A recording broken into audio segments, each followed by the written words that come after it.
नमस्ते। तो react interview की तैयारी चल रही है। अगर वाकई में शानदार परफॉर्म करना है तो आप बिल्कुल सही जगह पर हैं। देखिए, ये सिर्फ सवालों की कोई लिस्ट नहीं है, ये एक स्ट्रेटेजिक गाइड है जो आपकी तैयारी को एक नई दिशा देगी। तो चलिए बिना देर किए शुरू करते हैं। ये बात कितनी कितनी ज्यादा सच है ना? हम सब ने ये महसूस किया है। टेक्निकल इंटरव्यू का जो प्रेशर होता है वो अलग ही होता है। यकीन मानिए, इस दौर से हम सब गुजरते हैं। और एक बात साफ है, अच्छी तैयारी ही आत्मविश्वास की सबसे बड़ी कुंजी है। तो आज हमारा मकसद सिर्फ जवाबों को रटना नहीं है, बिल्कुल नहीं। हम इस पूरी लिस्ट को सफलता के लिए एक मजबूत रोड मैप में बदलने वाले हैं। एक ऐसा प्लान जो सिर्फ इंटरव्यू पास करने में नहीं, बल्कि एक बेहतर डेवलपर बनने की सोच बनाने में भी मदद करेगा। तो चलिए सबसे पहले रिएक्ट की दुनिया में थोड़ा और गहरा उतरते हैं और इसकी बुनियाद को समझते हैं। मतलब आखिर रिएक्ट सोचता कैसे है, इसकी वो कौन सी कोर फिलॉसफी हैं जो इसे इतना ज्यादा पावरफुल बनाती हैं। तो सबसे पहला और सबसे बड़ा सवाल यही आता है, रिएक्ट इतनी तेजी से और इतनी सफाई से यूजर इंटरफेस यानी यूआई को अपडेट कैसे कर लेता है? यूआई मतलब वो सब कुछ जो स्क्रीन पर दिखता है। इसका राज ना रिएक्ट की एक बहुत ही खास प्रोसेस में छिपा हुआ है। और जानते हैं वो जादुई प्रोसेस क्या है? रिकंसिलिएशन। इसे आप रिएक्ट का अंतर पहचानों वाला गेम समझ सकते हैं। होता क्या है कि रिएक्ट स्क्रीन पर जो यूआई दिख रहा है उसकी एक वर्चुअल कॉपी अपने पास बना लेता है। फिर जब भी कोई बदलाव होता है तो वो इन दोनों की तुलना करता है और सिर्फ उन्हीं हिस्सों को बदलता है जहां सच में कोई फर्क आया है। और बस इसी वजह से रिएक्ट ऐप्स इतने ज्यादा तेज और रिस्पॉन्सिव महसूस होते हैं। अच्छा, अब बात करते हैं दो बहुत जरूरी कंपोनेंट पैटर्न्स की, कंट्रोल्ड और अनकंट्रोल्ड। कंट्रोल्ड कंपोनेंट्स में क्या होता है कि फॉर्म का सारा डेटा रिएक्ट की स्टेट में रहता है। इससे आप रियल टाइम में वैलिडेशन जैसी चीजें बड़ी आसानी से कर सकते हैं। वहीं अनकंट्रोल्ड कंपोनेंट्स में डेटा सीधे डॉम संभालता है। अब डॉम क्या है? यह है डॉक्यूमेंट ऑब्जेक्ट मॉडल, जो हमारे वेब पेज के स्ट्रक्चर का एक तरह का नक्शा है। तो अनकंट्रोल्ड कंपोनेंट्स जो हैं वो साधारण फॉर्म्स के लिए एक आसान और सीधा साधा विकल्प हैं। चलिए, हमने रिएक्ट की सोच तो समझ ली। अब बारी है रिएक्ट ऐप के दिल की धड़कन को समझने की, यानी स्टेट और डेटा फ्लो। किसी भी रिएक्ट डेवलपर के लिए यह समझना कि डेटा ऐप में कैसे बहता है बहुत ही जरूरी है। जब भी कोई ऐप बनता है ना, एक सवाल हमेशा सिर उठाता है कि भाई अलग अलग कंपोनेंट्स के बीच स्टेट मतलब जो डेटा है उसे शेयर कैसे किया जाए। इसके लिए रिएक्ट हमें दो बहुत ही कारगर तरीके देता है। पहला पैटर्न है लिफ्टिंग स्टेट अप। इसमें हम स्टेट को उसके सबसे करीबी कॉमन पेरेंट कंपोनेंट में रख देते हैं। ये उन कंपोनेंट्स के लिए बेहतरीन है जो आपस में काफी जुड़े हुए हैं।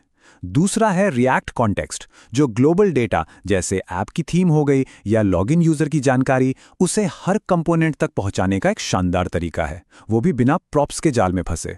प्रॉप्स यानी प्रॉपर्टीज, वो तरीका है जिससे कंपोनेंट्स एक दूसरे से बात करते हैं।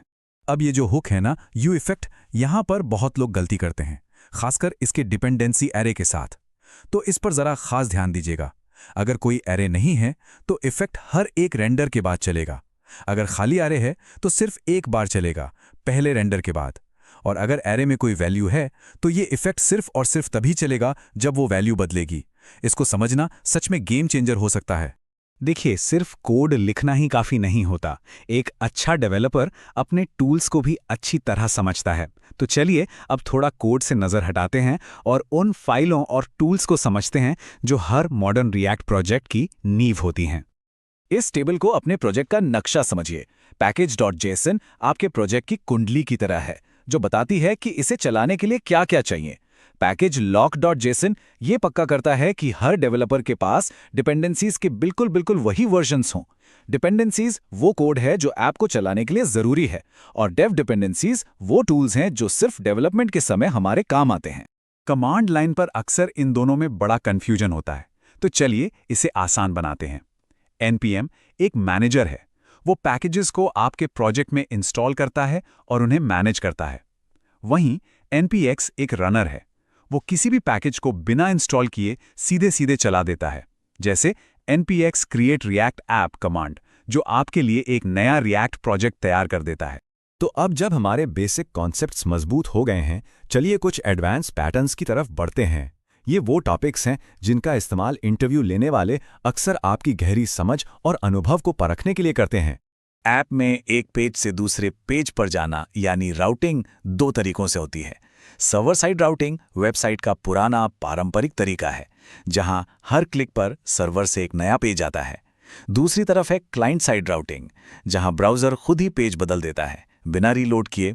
इससे यूज़र को एक बेहद तेज़ और स्मूथ अनुभव मिलता है, जैसा कि ज़्यादातर सिंगल पेज एप्लीकेशंस में होता है। हायर ऑर्डर कंपोनेंट या HOC, हाँ, सुनने में थोड़ा मुश्किल लग सकता है, पर ये एक बहुत ही पावरफुल आइडिया है। ये बस एक ऐसा फंक्शन है जो एक कंपोनेंट लेता है और बदले में एक नया, ज़्यादा स्मार्ट कंपोनेंट देता है। इसका सबसे अच्छा उदाहरण है ऑथेंटिकेशन। मान लीजिए आप एक HOC बनाते हैं जो ये चेक करे कि यूज़र लॉगिन है या नहीं। फिर आप उस HOC को किसी भी कंपोनेंट पर लगा सकते हैं जिससे आप प्रोटेक्ट करना चाहते हैं। है ना कमाल? अच्छा, शानदार कोड तो लिख लिया। अब हम इस सफ़र के आखिरी पड़ाव पर हैं।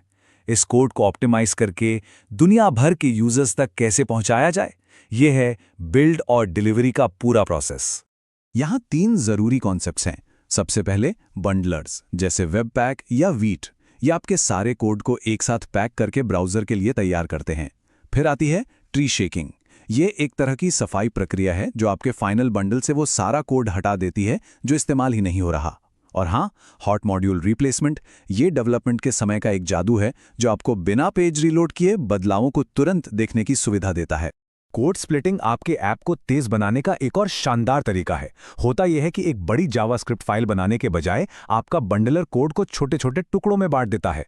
फिर ब्राउज़र सिर्फ उसी टुकड़े को डाउनलोड करता है जिसकी उस वक्त ज़रूरत होती है। नतीजा, आपका ऐप बिजली की रफ्तार से लोड होता है। इस पूरी गाइड में दिए गए हर कॉन्सेप्ट को गहराई से समझिएगा, क्योंकि समझना रटने से कहीं कहीं ज़्यादा ज़रूरी है।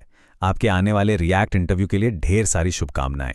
यकीन है आप बहुत अच्छा करेंगे। और जाते जाते एक सवाल मैं आपके लिए छोड़ जाता हूं। सिर्फ सही जवाबों की एक लिस्ट से परे एक वाकई महान डेवलपर की असली पहचान क्या होती है? शायद यह सिर्फ क्या जानना नहीं है, बल्कि क्यों और कैसे पूछने की कला है।